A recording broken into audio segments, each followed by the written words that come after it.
Hi all, അസ്സലാമു അലൈക്കും. ഇന്ന് റംസാനിന് മുമ്പുള്ള കുറച്ച് പ്രിപ്പറേഷൻസ് ഒക്കെ ഉൾപ്പെടുത്തിയിട്ടുള്ള വീഡിയോ ആണ്. റംസാനിന് മുമ്പ് കുറച്ച് കാര്യങ്ങളൊക്കെ ചെയ്തു വെച്ചാൽ റംസാനിന് കുറേ ടൈം കിച്ചണിൽ സ്പെൻഡ് ചെയ്യാൻ വേണ്ട, എന്നാൽ ജോലികൾ വേഗം തീർക്കുകയും ചെയ്യാം. അപ്പോൾ എൻ്റെ കുറച്ച് പ്രിപ്പറേഷൻസ് ആണ് ഇന്നത്തെ വീഡിയോയിൽ. അപ്പോൾ നമുക്ക് വീഡിയോയിലേക്ക് പോകാം. ഇതിപ്പോൾ ഉമ്മ അരി ഉണക്കാൻ വെയിലത്തിട്ടത് കണ്ടപ്പോൾ ജസ്റ്റ് വീഡിയോ എടുത്തതാണ്. അരിപ്പൊടി, ഗോതമ്പ് പൊടി, മുളക് പൊടി എല്ലാം വീട്ടിൽ തന്നെ കഴുകി ഉണക്കി പൊടിപ്പിക്കാറാണ്. പാക്കറ്റ് പൊടികളൊന്നും വാങ്ങാറേ ഇല്ല കേട്ടോ. എന്തെങ്കിലും ബുദ്ധിമുട്ട് കൊണ്ട് കഴുകി ഉണക്കാൻ പറ്റിയില്ലെങ്കിൽ മാത്രം വാങ്ങാറുള്ളൂ.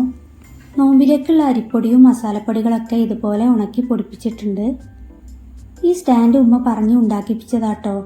8 സ്റ്റാൻഡുണ്ട്. ഇതിൻ്റെ മുകളിലേക്ക് ഇങ്ങനെ വല ഇട്ടാൽ കാക്കയും പ്രാവും പൂച്ചയും ഒന്നും വരില്ല. നോമ്പിന് ഏറ്റവും കൂടുതൽ ആവശ്യമുള്ളതല്ലേ ജിഞ്ചർ ഗാർലിക് പേസ്റ്റ്? നോമ്പിനെന്നല്ല, എപ്പോഴും ആവശ്യമുള്ളതാണ്. നോമ്പിന് അധികവും ചിക്കനും ബീഫും ഒക്കെയല്ലേ കറി വെക്കുന്നത്. അതുപോലെ സ്നാക്സ് ഉണ്ടാക്കാനും ഇത് മസ്റ്റല്ലേ. എന്നും ഇഞ്ചിയും വെളുത്തുള്ളിയും തൊലി കളഞ്ഞ് പേസ്റ്റ് ആക്കുന്നതിന് പകരം കുറച്ചധികം ഇതുപോലെ ചെയ്തു വെച്ചാൽ മതി. ഇഞ്ചിയും വെളുത്തുള്ളിയും കഴുകി വെള്ളമൊക്കെ കളയാൻ വെച്ചിട്ടുണ്ട്. അതുപോലെ പേസ്റ്റ് ആക്കുന്ന ജാറും ഇതാക്കി വെക്കാനുള്ള കണ്ടെയ്നറും ഒക്കെ ഡ്രൈ ആയിരിക്കണം. ഇഞ്ചിയും വെളുത്തുള്ളിയും സെപ്പറേറ്റ് ആയിട്ടാണ് ഞാൻ പേസ്റ്റ് ആക്കുന്നത്. അതുപോലെ രണ്ടും സെപ്പറേറ്റ് കണ്ടെയ്നറിലാക്കിയിട്ടാണ് സ്റ്റോർ ചെയ്യുന്നത്. രണ്ടും ഒരുമിച്ച് പേസ്റ്റ് ആക്കിയാലും മതി. എന്നിട്ട് എയർ ടൈറ്റ് കണ്ടെയ്നറിലോ ഗ്ലാസ് ജാറിലോ ആക്കി ഫ്രീസ് ചെയ്യാം. ഒരാഴ്ചത്തേക്കുള്ളത് ഫ്രിഡ്ജിൽ സ്റ്റോർ ചെയ്താലും മതി. ഫ്രീസറിലാണെങ്കിലും 5 മിനിറ്റ് പുറത്ത് വെച്ചാൽ തന്നെ ഈസി ആയിട്ട് എടുക്കാൻ പറ്റും. എൻ്റേത് നോമ്പിന് മുമ്പ് തന്നെ തീരുട്ടോ. നോമ്പിലേക്കുള്ളത് കുറച്ചധികം തന്നെ ഞാൻ വേറെ ഉണ്ടാക്കി വെക്കും. ഇനി തേങ്ങ ചിരകി എടുക്കുന്നുണ്ട്. ഇത് 10 തേങ്ങയുണ്ട്. ഇതുപോലെ കവറിലാക്കി ഫ്രീസറിൽ സ്റ്റോർ ചെയ്യും.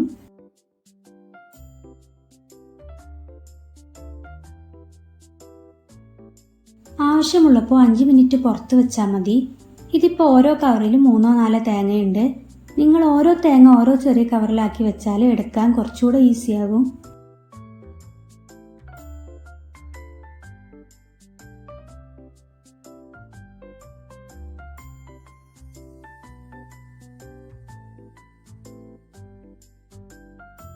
നാല് തേങ്ങ വേറെ വറുത്ത് വെക്കുകയാണ്.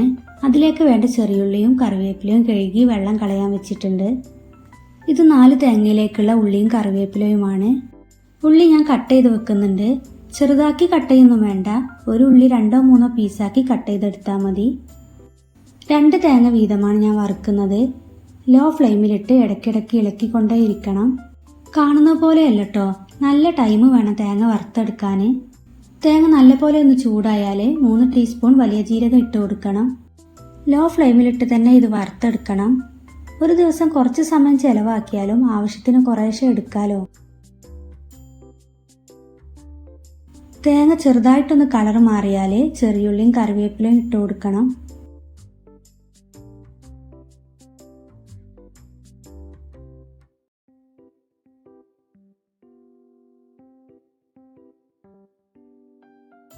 തേങ്ങ ചെറുതായിട്ട് ഒരു ബ്രൗൺ കളറായി വരുന്നുണ്ട്. ഈ സമയം മഞ്ഞൾപ്പൊടി ഇട്ട് കൊടുക്കാം. വറുത്തരച്ച ചിക്കൻ കറിക്കും ബീഫ് കറിക്കൊക്കെ ഒരു പ്രത്യേക ടേസ്റ്റ് അല്ലേ. പത്തിരിയിലേക്കും അപ്പത്തിലേക്കൊക്കെ ഇത് നല്ല കോമ്പിനേഷനുമാണ്. ഇതുപോലെ ചെയ്തു വെച്ചാൽ നിങ്ങൾക്ക് വളരെ യൂസ്ഫുൾ ആകും. തേങ്ങ വറുത്താൽ നല്ല സ്മെല്ല് വരുന്നുണ്ട്. തേങ്ങ നല്ല ഗോൾഡൻ ബ്രൗൺ നിറമായിട്ടുണ്ട്. ഇനി ഫ്ലെയിം ഓഫ് ചെയ്യാം. ബാക്കി തേങ്ങയും ഇതുപോലെ വറുത്തെടുത്തിട്ടുണ്ട്. കുറച്ച് തേങ്ങ ഒരു ഗ്ലാസ് ജാറിലാക്കി താഴെ ഫ്രിഡ്ജിൽ വെക്കുകയാണ്. ബാക്കി കവറിലാക്കി ഞാൻ ഫ്രീസറിലും വെക്കുന്നുണ്ട്.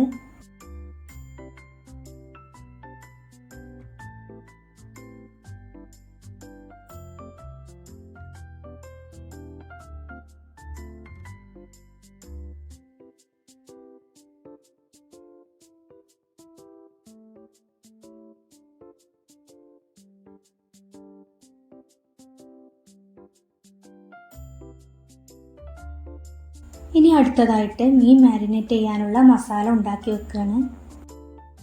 ഇഞ്ചി, വെളുത്തുള്ളി, കറിവേപ്പില, മല്ലിയില, 1/2 ടീസ്പൂൺ വലിയ ജീരകം, 1 ടീസ്പൂൺ വിനാഗിരി ഇവയെല്ലാം പേസ്റ്റ് പോലെ അരച്ചെടുക്കുന്നുണ്ട്.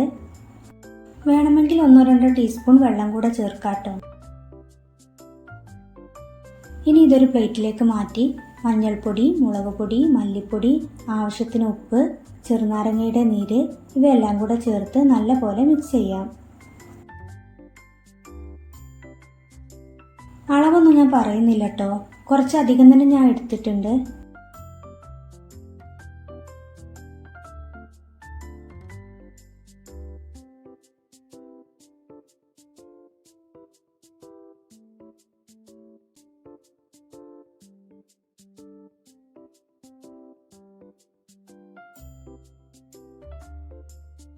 ഇനി മസാലയിലേക്ക് വെള്ളം വേണമെങ്കിൽ ആവശ്യത്തിന് വെള്ളം കൂടെ ചേർത്ത് നല്ലപോലെ കുഴച്ചെടുക്കുന്നുണ്ട്. ഇതും ഒരു പാത്രത്തിലാക്കി ഞാൻ ഫ്രീസറിൽ വെക്കുകയാണ്.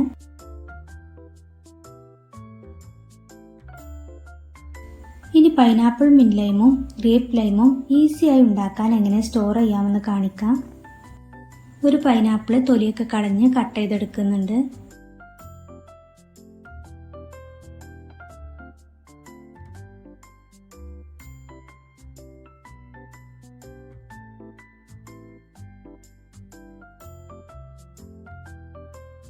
ഇതിന് മിക്സിയുടെ ജാറിലേക്കിട്ട് ബ്ലെൻഡ് ചെയ്തെടുക്കാം. കുറച്ച് പുതിനയിലയും പഞ്ചസാരയും ഇട്ട് കൊടുക്കുന്നുണ്ട്. ഈ ടൈമിൽ കുറച്ചധികം പഞ്ചസാര തന്നെ ചേർക്കണം കേട്ടോ. അപ്പോൾ ലൈം ഉണ്ടാക്കുമ്പോൾ പിന്നെ പഞ്ചസാര ചേർക്കേണ്ട ആവശ്യം വരില്ല. അതുപോലെ ഒരുപാട് വെള്ളവും വേണ്ട. ഇത് ബ്ലെൻഡ് ചെയ്തെടുക്കാൻ ആവശ്യമുള്ള വെള്ളം മാത്രം ഒഴിച്ചാൽ മതി. ഇനി ഇത് അരിച്ചെടുക്കാം. അരയാത്ത പീസസ് ഒക്കെ ഞാൻ ഒന്നുകൂടെ ബ്ലെൻഡ് ചെയ്തെടുക്കുന്നുണ്ട്. അപ്പോൾ ഈ പീസസ് ഒക്കെ ഞാൻ കുറച്ചുകൂടെ വെള്ളം ചേർത്ത് ഒന്നും കൂടെ അടിച്ചെടുക്കുന്നുണ്ട്.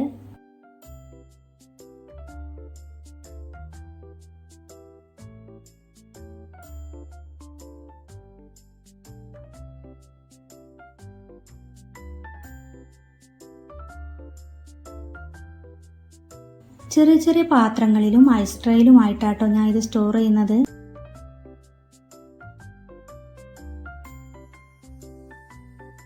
ഐസ് ട്രേയിൽ ക്യൂബ്സുകളാക്കി ഒരു പാത്രത്തിലിട്ട് സ്റ്റോർ ചെയ്താലും മതി.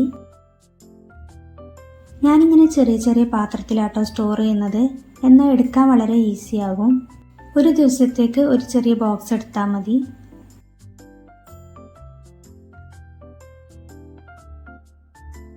ഇനി ഗ്രേപ്പ് ലൈം ഉണ്ടാക്കാം. 1/2 കിലോ മുന്തിരി ആട്ടോ ഞാൻ എടുത്തിട്ടുള്ളത്. മുന്തിരി 4 മണിക്കൂർ കഴുകി വെള്ളത്തിലിട്ട് വെച്ചതായിരുന്നു. വെള്ളം തിളക്കുമ്പോൾ മുന്തിരി ഇട്ട് കൊടുക്കണം.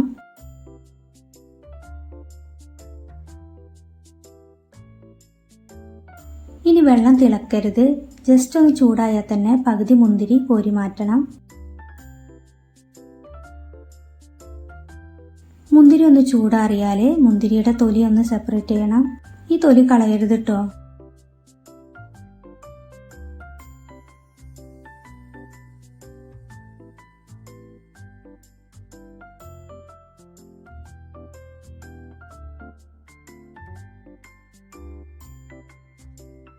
ഇപ്പോൾ മുന്തിരിയുടെ തൊലി മുഴുവനായിട്ടും മാറ്റിയിട്ടുണ്ട്.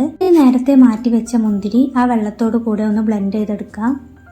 ജാറിലേക്ക് 2 ഏലക്കയും കുറച്ചധികം പഞ്ചസാരയും നേരത്തെ മാറ്റി വെച്ച തോലും കൂടെ ചേർത്ത് നല്ലപോലെ ബ്ലെൻഡ് ചെയ്തെടുക്കണം.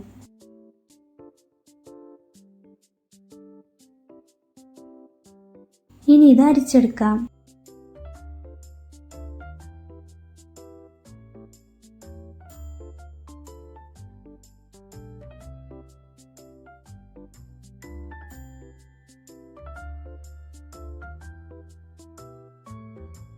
ഇനി നേരത്തെ തൊലി കളഞ്ഞ് മാറ്റി വെച്ച മുന്തിരി കുരു കളഞ്ഞ് ഞാൻ ഇതിലേക്ക് ഇട്ട് കൊടുക്കുന്നുണ്ട്. ഇത് നമുക്ക് ഇഷ്ടമുള്ള പാത്രത്തിലാക്കി ഇനി സ്റ്റോർ ചെയ്യാം. ഇതിനി സ്റ്റോർ ചെയ്യാനുള്ള പാത്രത്തിലേക്ക് മാറ്റുകയാണ്.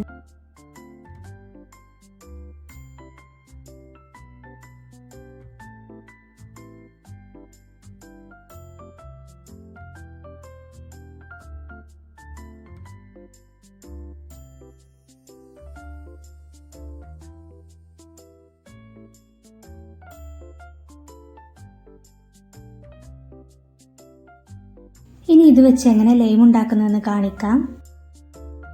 ഒരു പാത്രത്തിലേക്ക് ഒരു നാരങ്ങ പിഴിഞ്ഞെടുക്കുന്നുണ്ട്. ഇതിലേക്ക് ആവശ്യത്തിനുള്ള വെള്ളം ഒഴിച്ചു കൊടുക്കുന്നുണ്ട്. പൈനാപ്പിളും മുന്തിരിയൊക്കെ ബ്ലെൻഡ് ചെയ്തെടുത്തപ്പോൾ കുറച്ചധികം പഞ്ചസാര ചേർത്തുകൊണ്ട് ഞാനിപ്പോൾ വെള്ളത്തിലേക്ക് പഞ്ചസാര ചേർത്തിട്ടില്ല. നിങ്ങൾക്ക് മധുരം കുറവാണെന്ന് തോന്നുകയാണെങ്കിൽ ഈ ടൈമിൽ പഞ്ചസാര ചേർത്ത് ഇളക്കിയെടുത്താൽ മതി. ഓരോ ഗ്ലാസ്സിലേക്കും പൈനാപ്പിളിൻ്റെയും മുന്തിരിയുടെയും 2 ക്യൂബ്സ് വീതം ഇട്ട് കൊടുക്കുന്നുണ്ട്. അപ്പോൾ തന്നെ നല്ല ഫ്ലേവർ ഉണ്ട് കേട്ടോ.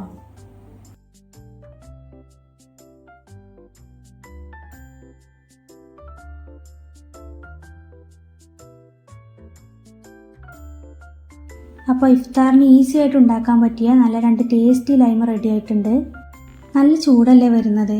അപ്പോൾ ഇഫ്താറിനൊന്നല്ല അല്ലാത്ത ടൈമിലും കുട്ടികൾക്ക് വളരെ ഈസി ആയിട്ട് ഉണ്ടാക്കി കൊടുക്കാൻ പറ്റും. അപ്പോൾ ഇന്നത്തെ വീഡിയോ നിങ്ങൾക്ക് യൂസ്ഫുൾ ആയിട്ടുണ്ടാവുമെന്ന് കരുതുന്നു. വീഡിയോ ലൈക്കും ഷെയറും ചെയ്ത് സപ്പോർട്ട് ചെയ്യണേ.